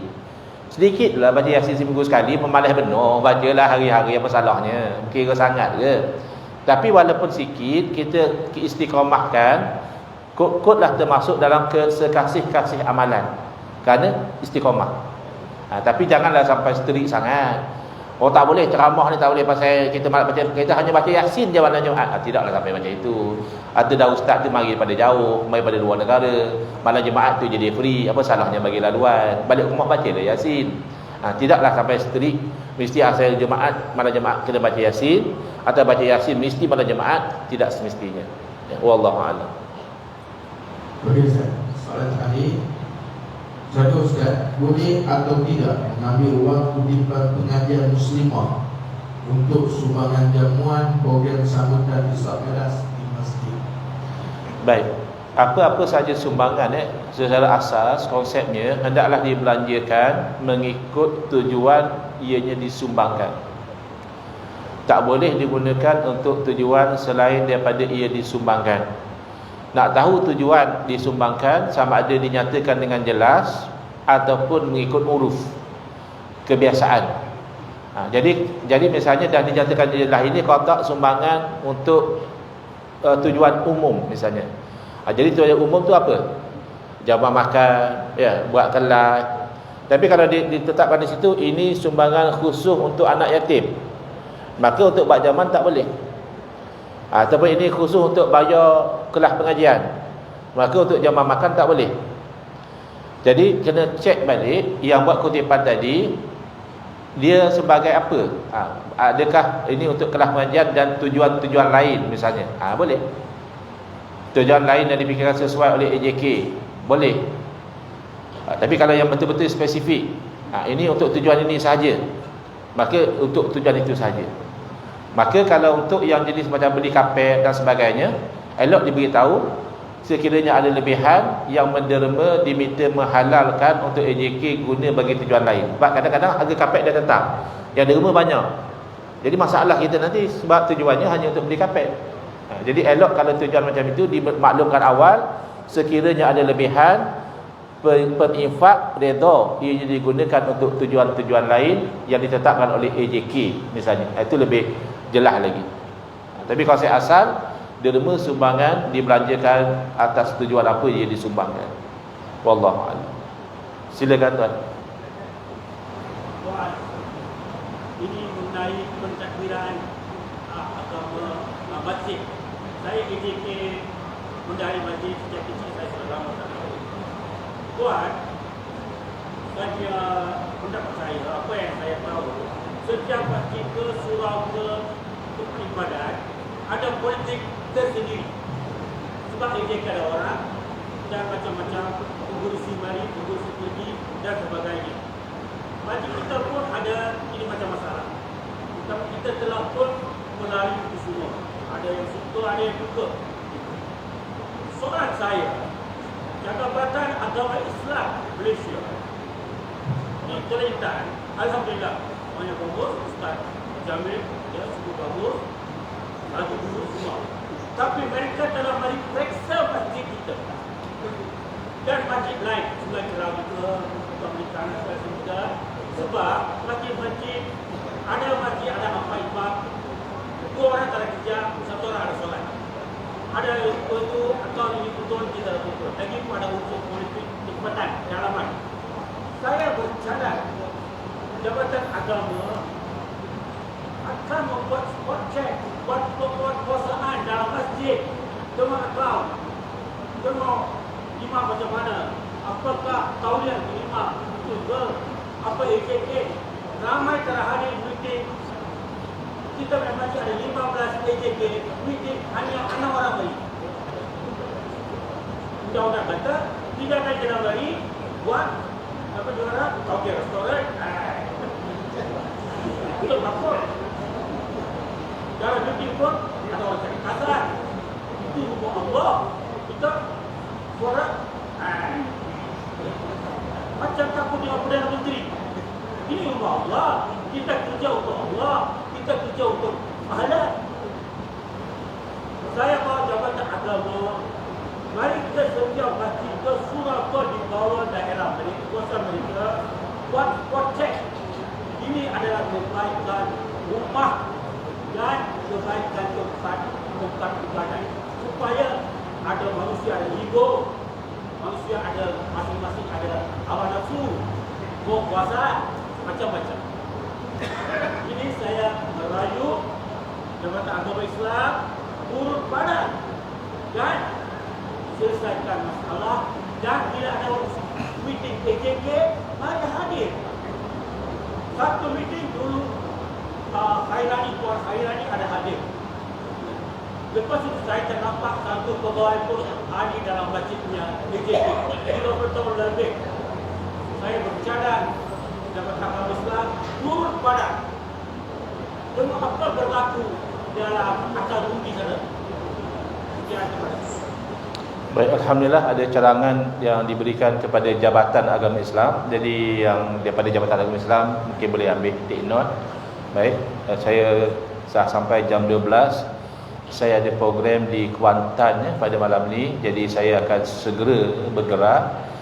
Selepas saja saya bangun daripada sini, saya terus akan bergerak ke Kuantan. Saya ucapkan terima kasih kepada semua yang hadir, kepada penganjur, dan saya mohon berbanyak maaf atas kekurangan dan kesilapan di pihak saya. Hadza wabillahi taufiq wal hidayah. Wassalamualaikum warahmatullahi wabarakatuh. Bismillahirrahmanirrahim. Alhamdulillahirabbil alamin. Wassalatu wassalamu ala asyrafil anbiya'i wal mursalin wa ala alihi wa sahbihi ajmain. Allahumma shrah sudurana wa ahsin akhlaqana wa azim ujurana wa nawwir qulubana bi nuri hidayatika kama natarada bi nuri syamsika abadan abada. Allahumma anqulna min dhulil ma'siyati ila 'izzi ta'ati ya arhamar rahimin. Wa sallallahu ala sayidina Muhammadin wa ala alihi wa sahbihi wasallam. Walhamdulillahi rabbil alamin. Amin ya rabbal alamin. Wal afu minkum. Juga terima kasih diucapkan kepada Yang Mulia Ustaz Guru di atas pencerahan